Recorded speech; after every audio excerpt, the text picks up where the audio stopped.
All right, folks, buckle up because today I've got a whopper of a story for you. We're diving into the assassination attempt on Donald Trump and the 20-year-old shooter at the center of it all. So here's the scene. Former President Donald Trump is at a campaign rally in Butler, Pennsylvania. Then, out of nowhere, shots ring out and chaos ensues. The shooter, none other than a 20-year-old named Thomas Matthew Crooks. Yeah, I know, sounds like a name straight out of a crime novel, right? Now, Crooks allegedly fired shots from a rooftop, injuring Trump and some others.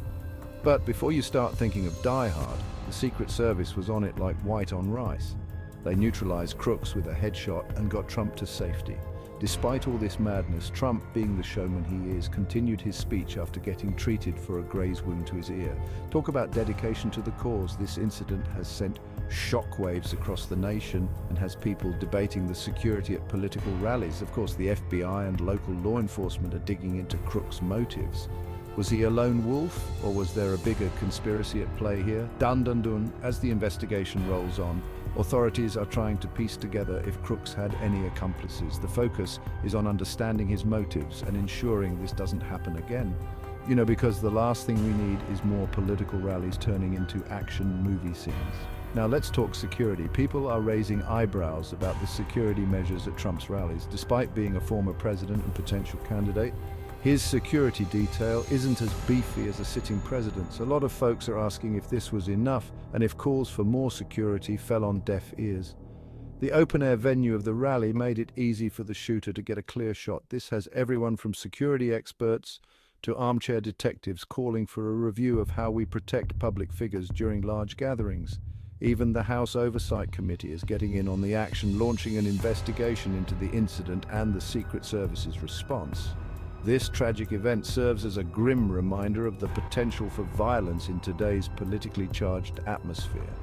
The investigation aims to uncover the motivations behind this attack and hopefully prevent similar incidents in the future.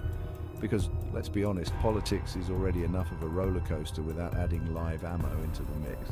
So what do you think? Is this a wake-up call for better security or just another example of the wild times we live in? Drop your thoughts in the comments below, and don't forget to like, subscribe, and hit that bell so you never miss a beat from us. Stay safe out there, folks. Now let's delve a bit deeper into Thomas Matthew Crooks.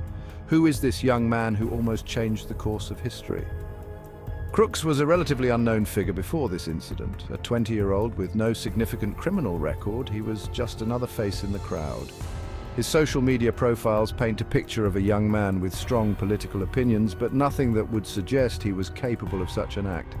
Friends and family describe him as quiet and introverted, someone who kept to himself but was always polite and respectful. He was a student at a local community college studying political science, which perhaps fueled his interest in the political landscape.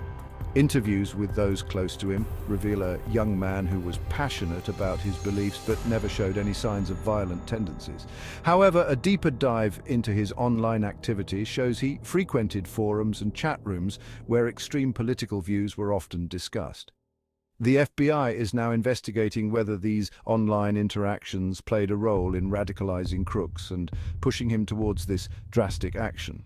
Experts say that online radicalization is a growing concern, especially among young, impressionable individuals who can be easily influenced by extremist rhetoric. This has sparked a broader debate about the role of social media and online platforms in spreading extremist ideologies and how they can be regulated. Lawmakers are now calling for stricter regulations and oversight to prevent such incidents in the future. But this raises questions about freedom of speech and the balance between security and individual rights. As the nation grapples with these issues, one thing is clear. The attempted assassination of Donald Trump by Thomas Matthew Crooks has opened a Pandora's box of questions and concerns that will take time to address. It's a stark reminder that in our current political climate, the line between passionate belief and dangerous action can sometimes blur. As we move forward, it's crucial to find ways to protect our leaders while also addressing the root causes of such extreme actions. So, stay informed, stay engaged, and let's work together to create a safer, more secure political environment for everyone. Thanks for tuning in, and remember to stay safe out there, folks.